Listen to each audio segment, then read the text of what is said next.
মধ্য মিয়ানমারের একটি মাঠে জান্তা বাহিনীর বিমান হামলায় শিশুসহ অন্তত ২২ জন বেসামরিক মানুষ নিহত হয়েছে।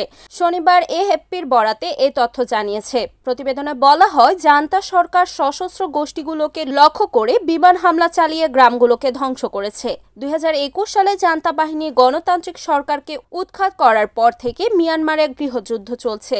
এতে সবথেকে বেশি ক্ষতিগ্রস্ত হয়েছে মধ্য সাগাইং অঞ্চল। ঘটনাটি শুক্রবার ভোররাত ১টার দিকে ঘটেছে লিন্তালু গ্রামে। ওই স্থানটিতে আভ্যন্তরীণভাবে বাস্তুচ্যুত মানুষরা বসবাস করছিলেন। বিমান হামলায় মঠের হলরুমে আঘাত আনে। হামলায় অন্তত ২২ জন নিহত হয়েছেন, যার মধ্যে ৩ জন শিশু।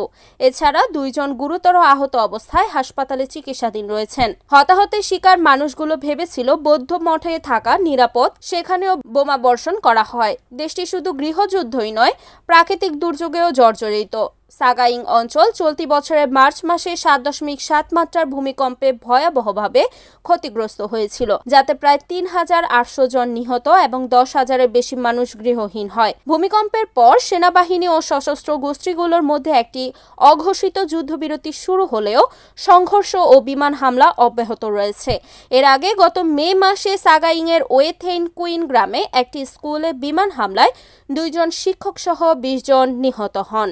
Desk news, Kamruzzaman Kamrul, NAN TV।